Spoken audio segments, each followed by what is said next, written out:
Welcome to Then and Now, brought to you by the UCLA Luskin Center for History and Policy. We are dedicated to studying change in order to make change, linking knowledge of the past to the quest for a better future.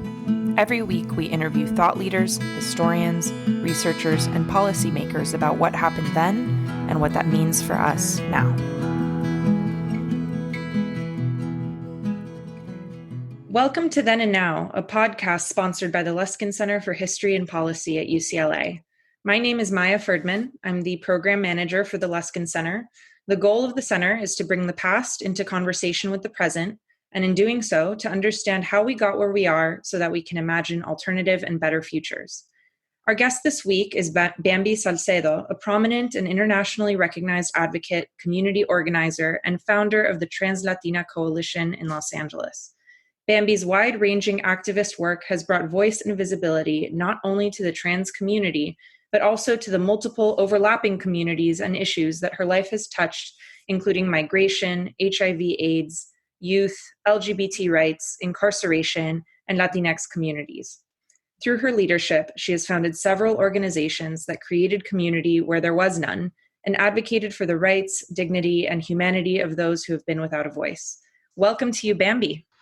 Thank you so much for the opportunity to be here with you, and shout out to all the beautiful and amazing listeners who are joining us today. Wonderful. Great. So every June, communities in LA and also across the world celebrate LGBTQ Pride Month, which began in commemoration of the 1969 Stonewall Uprising in Manhattan. This year's Pride Month is historic. For starters, it marked the 50th anniversary of the Pride Parade and Festival in West Hollywood, but it also took place in the midst of the coronavirus pandemic and a wave of Black Lives Matter protests across the world.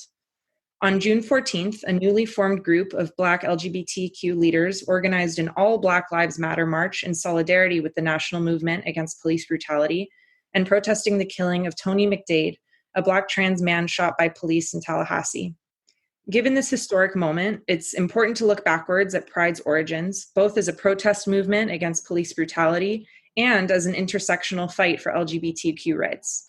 So with that bit of introduction, I want to ask you, Bamby, what can you tell us about the origin of Pride? And maybe can you share with us some of the important details or places or people that we need to know about in order to really understand its history? Yeah, well, that is definitely a deep question, right? Yeah. But I think, what is important to understand and know about the history of the gay liberation movement, right? One, that, the uprising and the gay liberation movement really started because of the police brutality that um, trans people, trans women specifically, and queer people were experiencing in New York. Mm-hmm. And although there's obviously historical recollections that speak about the involvement of trans people of color in that uprising, right? But unfortunately, the trans community, and particularly trans community of color, trans women of color, um, didn't necessarily move along with the gay liberation movement that started at that time, right? We were ostracized and we really were pushed to the side. Um, and obviously, there, you know, historical figures that have been now, just recently, I'm going to say the last few years, that their names have been really said and their stories have been highlighted, and even footage about Sylvia Rivera, for instance, or Marsha P. Johnson, and we're very lucky that Ms. Major still here with us, right? Who participated in the Stonewall riots, Mm-hmm. and so. But I think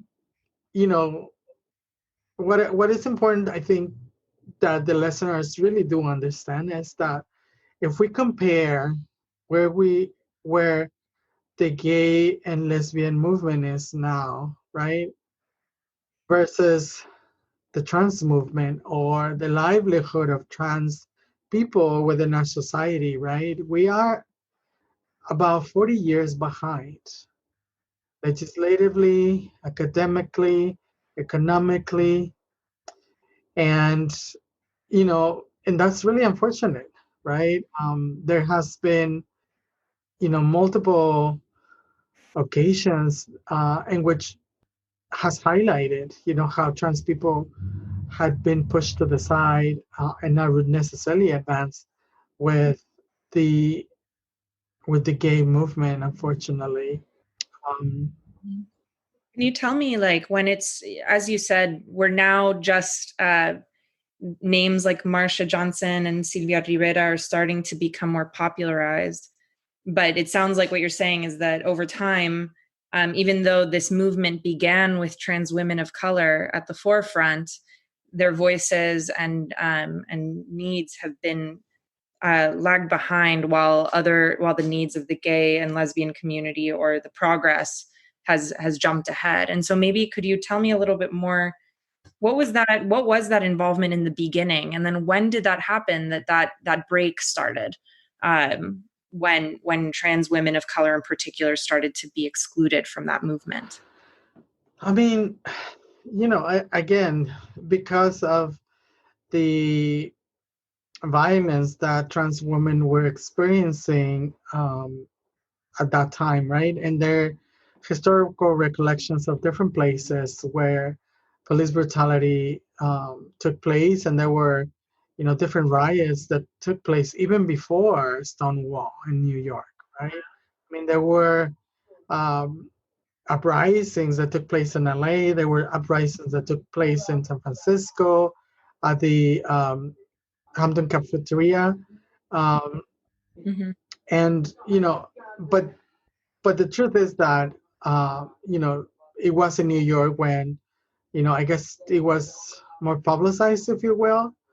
Um, Mm-hmm. but trans women specifically have been brutalized by the police.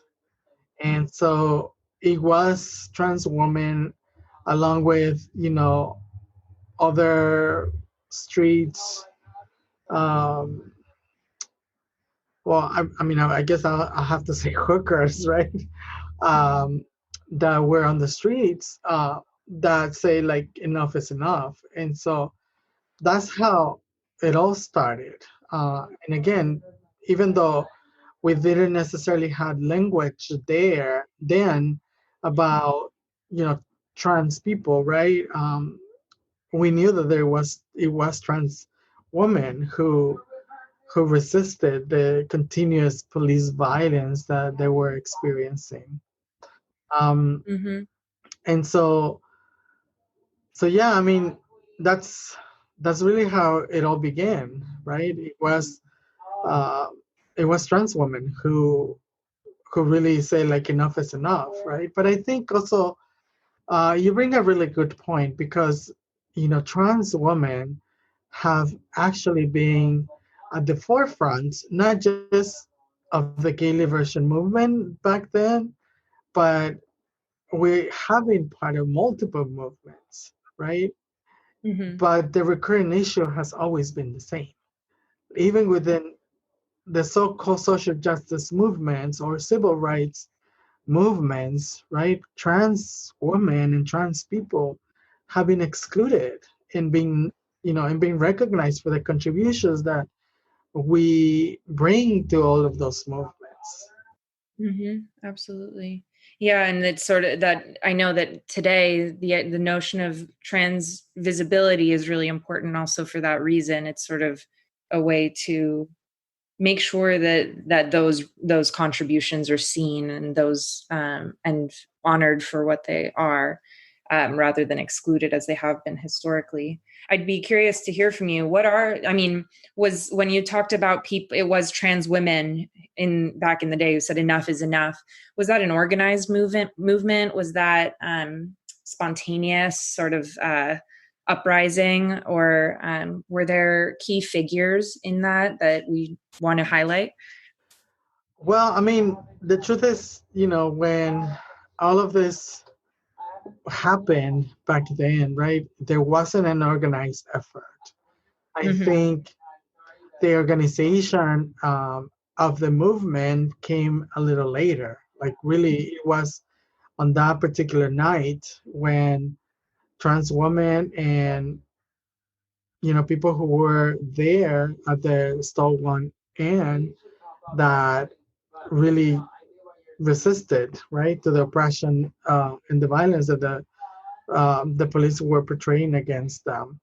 Um, but we know now that Sylvia Rivera again and Marsha P. Johnson um, and even Miss Major were there, really Mm-hmm. fighting and really resisting against the police. Mm-hmm. And Mm-hmm. so, I mean, obviously, after the movement started getting organized, right? Like they, again, trans women were ostracized and pushed to the side. And then there were individuals, particularly white gay men, you know, who started organizing and started, mobilizing and really resisting, right? Which was great. But then, in the 80s, or late 70s, early 80s, that was when also the AIDS epidemic hit the LGBTQ community, and so then they also organized like in a different way too, right? So I think the gay liberation movement has had several phases, if you will, but trans women have always been part of those movements as well. Mm-hmm. Mm-hmm. Absolutely. And how would you say that, it sounds like there wasn't necessarily until more recently an attention paid to intersectionality in this, that you talked about the civil rights movement and trans women playing a role and trans women of color playing a role. At what point in history do you think um, even an idea or a recognition of intersectionality came into the conversation? Well, I mean, I think intersectionality is sort of like a term that is rather new, if you will, right? It probably has been around for the last few years, Mm-hmm. but it's also an academic term, right? Yeah. Um, in our experience, for instance, like I can speak on my own personal experience, right? So I am a trans Latina woman who is an immigrant, who is undocumented, so like all of these things, right, is I bring I bring with myself everywhere I go, for instance, right? So it's like the different experiences and the different um intersections, right, that my life or that I live, for instance, right? And so that like it's really being recognized as of lately, but it's something that it's primarily known like in the academic world. Members of that community don't necessarily understand terms like that per se. Mm-hmm. But instead, maybe, yeah, you're right, that it was coined by Kimberly Crenshaw in with an academic context of that we have to have spaces that acknowledge the different intersections of our identity and how that might um, change people's experiences, but we have to be able to recognize how that intersection might change somebody's experience in the world or in society. And so it sounds like what you're saying is that it's an academic term, but that people live this intersectional life that you talked about yourself. You have all of these different identities, but they are all one in you, right? Uh, Right. yeah, I'd be curious, why don't you tell us a little bit about you and your personal history? How did you come into the world of activism? How did you come into this understanding of your own intersectional identity? Um, well, I guess, the first thing that I would say is that I am a very privileged uh, trans-Latina immigrant woman, right? Who today has the ability to have a roof over my head, that has, that I have a great job that I love and I cherish. Um, but unfortunately, that's not the same for many members of my community, even in 2020, right? And you read in my bio, about youth, right? Like the importance or how dear it is for me to specifically support young people.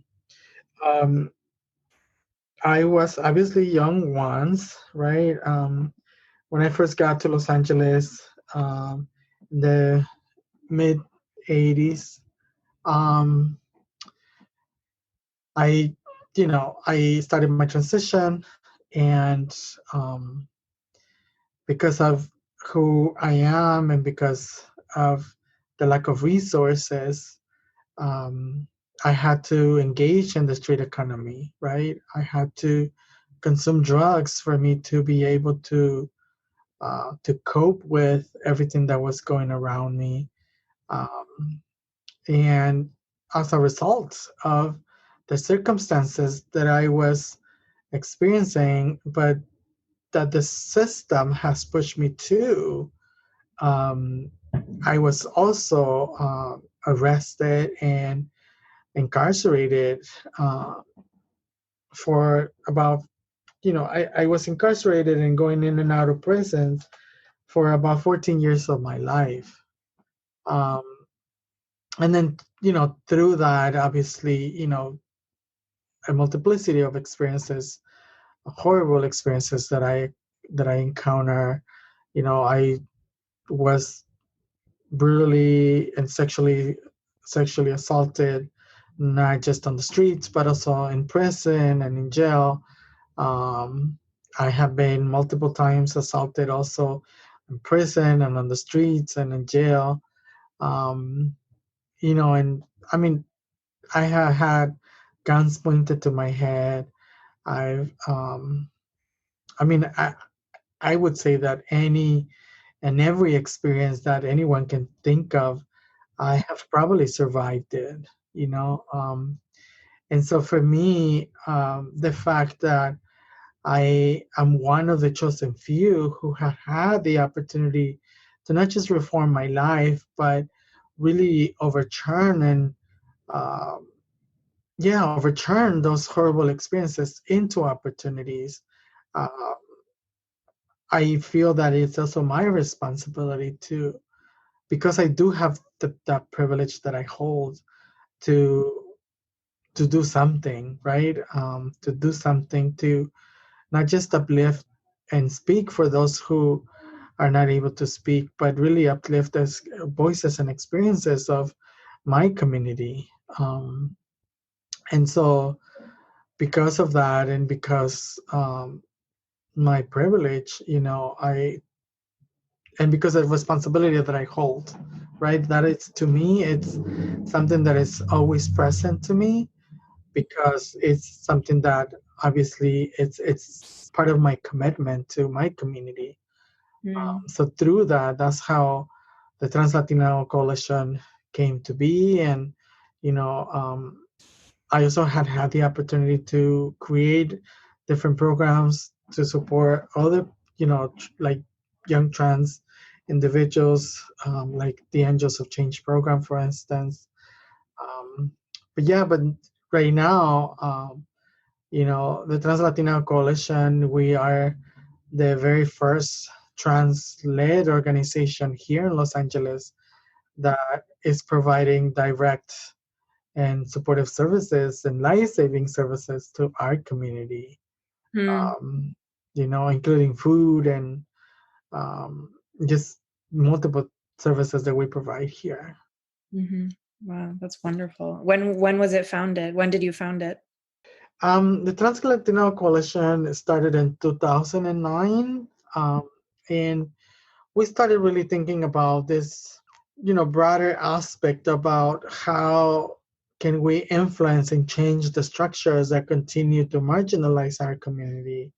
Mm-hmm. We started, really addressing the specific needs and issues of trans Latina immigrant women at that time because there was not a national organization that was speaking about our specific needs and issues.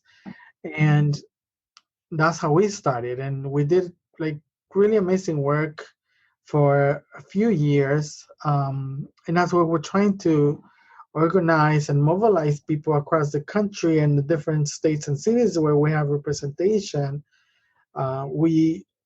We were seeing also that the very people who were trying to organize were not having access to basic needs. And so our national group decided that in order for us to address that need, that we also needed to move into doing service provision. Mm-hmm. So we now, you know, as an organization hold two arms. One is the macro level work that we're doing, but also the more direct and individual work that we're doing through a service provision through the Center for Violence Prevention and Transgender Wellness. That's wonderful. So being able to first address those basic human needs, food, housing, things like that, and then also being able to organize to elevate the community as a whole. Right, because we're not able to empower individuals if they don't have, their basic needs met, right? Mm-hmm. We're not going to be able to empower ourselves and really build the infrastructure that our community needs if those members of that community don't have those basic and very much needed services. Mm-hmm. Absolutely.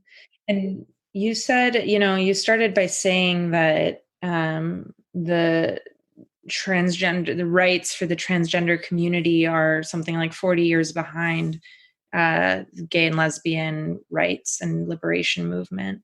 Can you say more about what are some of the ways that you see that? In what way, talking about the now portion of our podcast, how do you see that history playing out today? And how, in what specific ways are you, through the TransLatin Coalition or your other work, trying to address those gaps?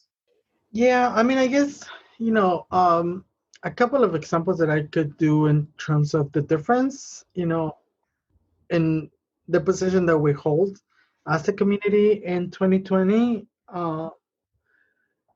So, there's studies that say that trans people are the most poor than any other population, right? There's studies that said that trans people make about $10,000 a year, right? There's not many executives who are trans, right? I do have the privilege to be, the president and the CEO of an organization, but if we just, do a mental recollection, right? How many of us do hold those positions? And those of us who are holding those positions are not part of the, you know, let's say, of the Force 500 companies, right? Or even within, Gay Inc., right? Um, we don't have leadership positions with organizations, with businesses, that are owned even by gay people, right? Mm-hmm.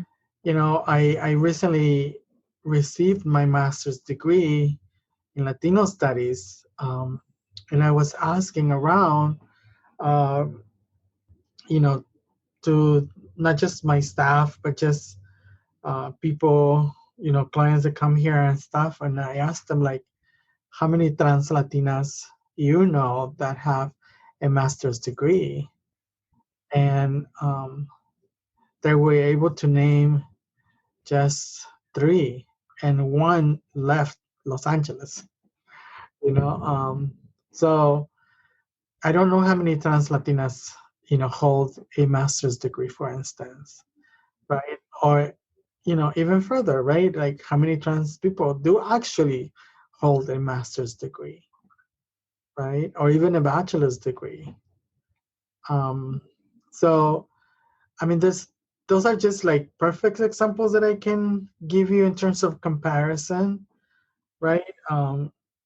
They are obviously multi-million, gay and lesbian people, who it's amazing and, donate, large sums of money um, to large LGBTQ organizations that often don't necessarily have trans programming.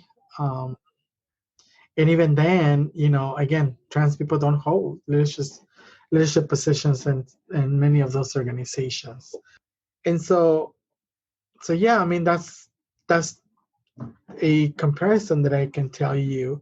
Um, another comparison, that I can mention is, I mentioned that the TransLatin Coalition is the first trans-led organization here providing direct supportive services, right? I mean, there are other trans-led groups here in Los Angeles, um, but they don't actually do direct supportive services, um, and so like even across the state of California, right, or even across the nation, there are not very many trans-led groups or organizations, and those that are popping up, because there's a lot of trans-led groups that are popping up, because trans people are coming into our power, right? But unfortunately, those trans-led groups or organizations, the majority of them don't have the infrastructure that we need in order for us to continue to evolve, right? Mm-hmm. One, many of us don't necessarily have connections, for instance, to private foundations, right? And we don't have access. We don't have access to money, and we know that money is power. So yeah, so like until we gain both economic and political power, then we're not going to be able to create many changes for trans people specifically. Mm-hmm. Yeah. And you just named a lot of gaps, a lot of very real gaps in wealth, in leadership, in the connections that are needed. How do you see? You also mentioned that trans people are coming into their power, and that there's a lot of new groups starting to pop up. That maybe there's some movement. So I'm wondering, can you tell me or tell us?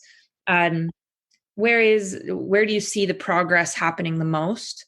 Where do you see the most progress, and where do you see like the next front for the fight for rights? What do you think is the first step in order to start filling some of those gaps? Where do I see the feel? Do me a favor, ask me the question again. I I wanna I wanna answer the question properly. Sure. Well, so first, where do you see the most progress happening, um, given all these gaps? And second, where should the progress happen? What are the major places that people should fight for, in order to elevate the trans community? Yeah, I mean, I am definitely not gonna negate that there has been some progress done, right? There is definitely more visibility about trans people, um, and although trans people have always existed and been here, right?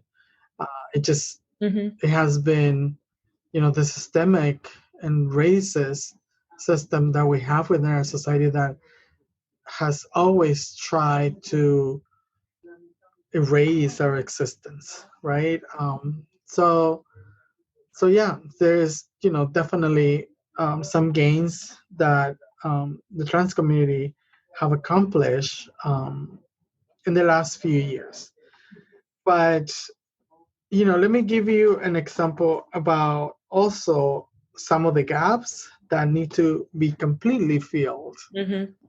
In March 30th of 2020, an organization that is called Funders for LGBTQ Issues released a report that it's called it's the tracking report.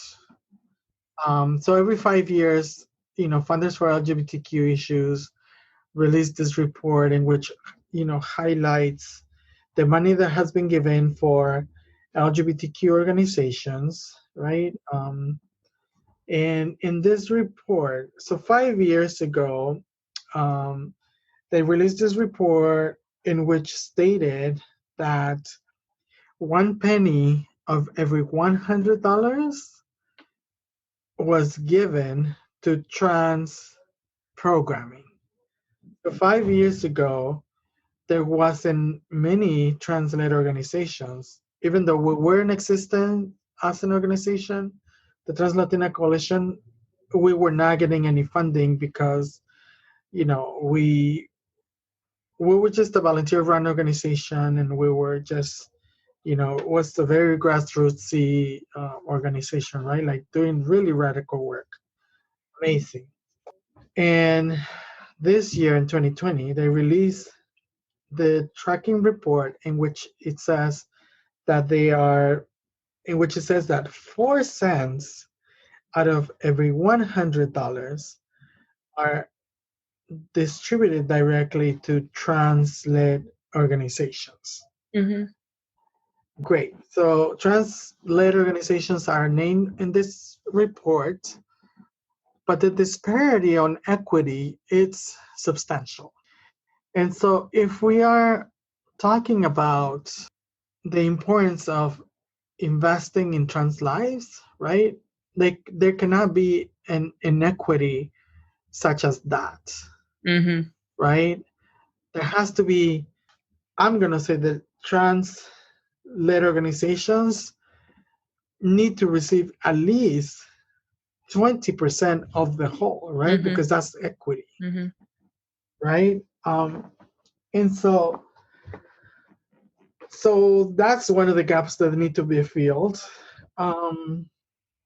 Another thing that I think is also important to recognize is that, although we are, many of us are in the media, for instance, right? There are movies, there are, Laverne Cox was in Time Magazine a few years ago. More and more people are, just in the eye of the media, mainstream media, right?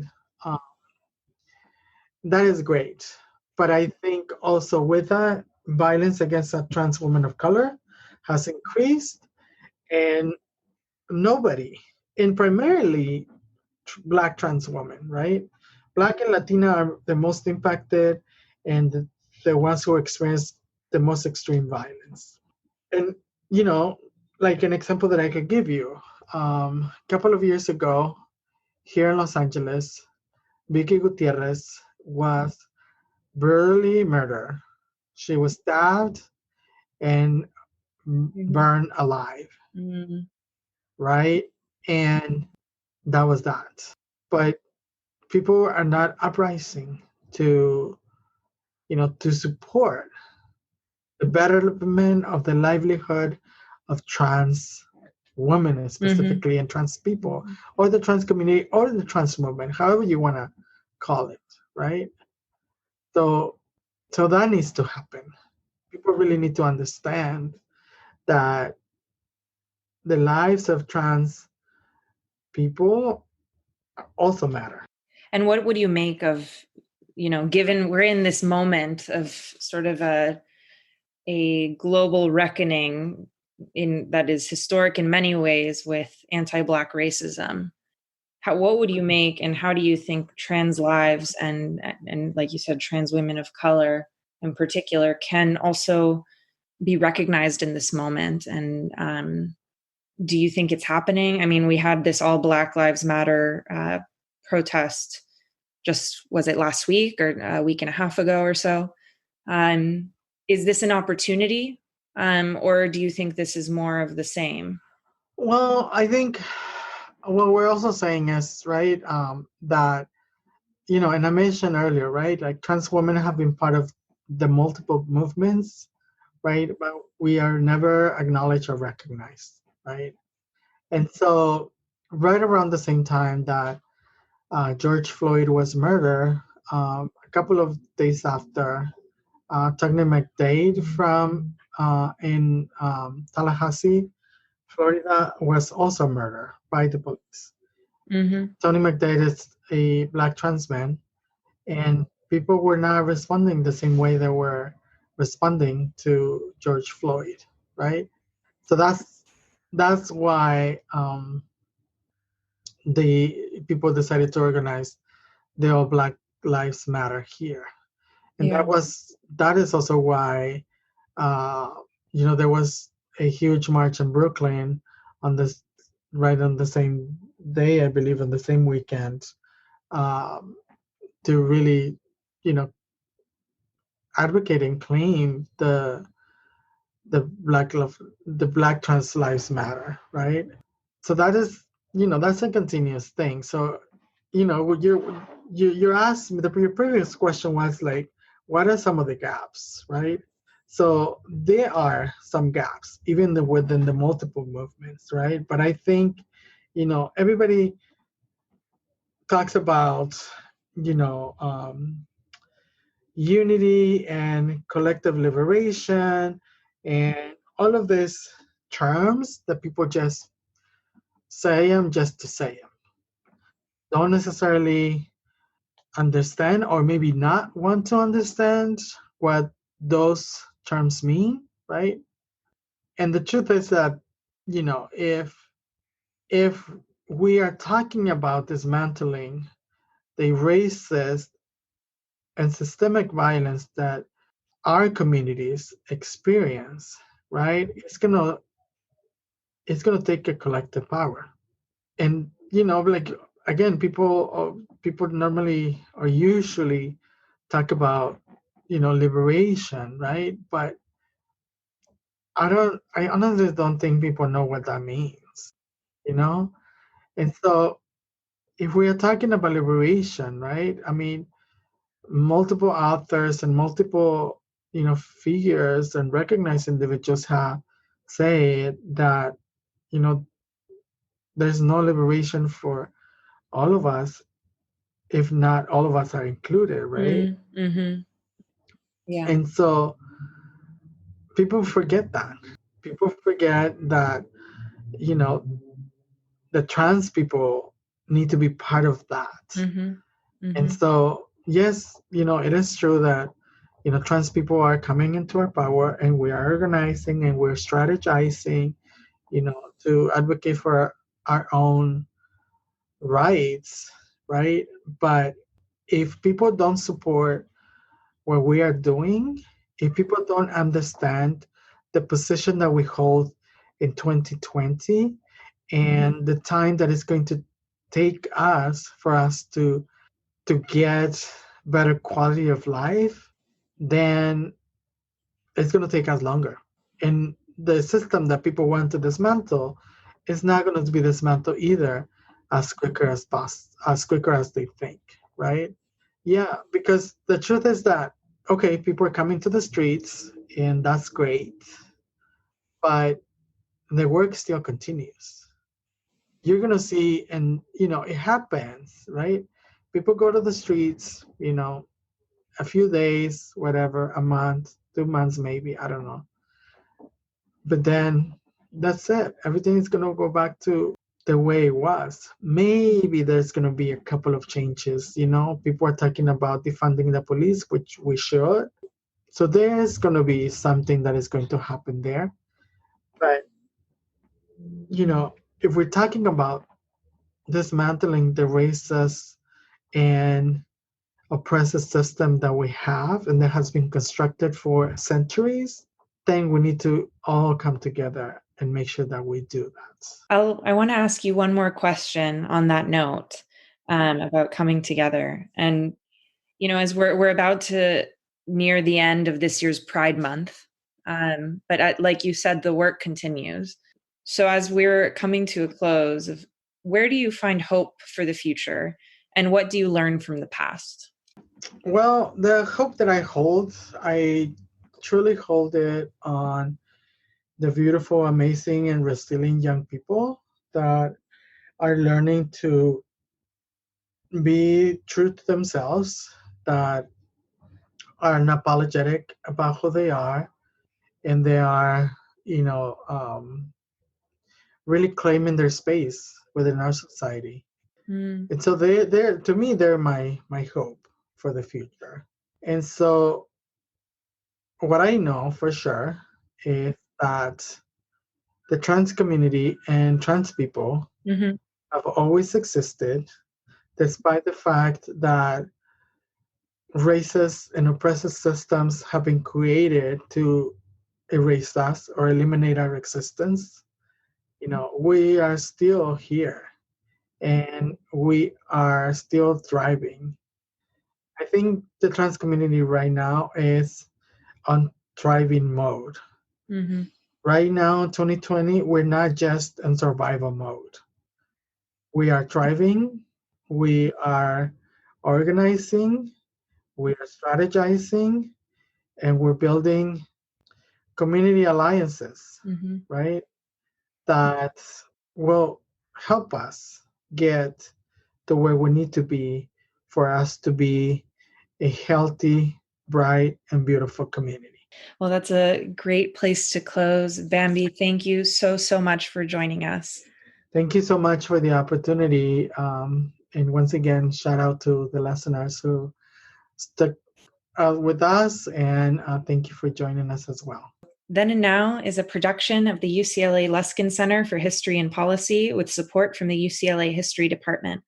It can be found wherever you listen to your podcasts. Thank you to our director, David Myers, and our guest today, Bamby Salcedo, for joining us. Let us know your thoughts on this or other episodes of Then and Now by emailing us at Luskin Center, LUSKIN Center, at history.ucla.edu. Thank you so much and see you next time.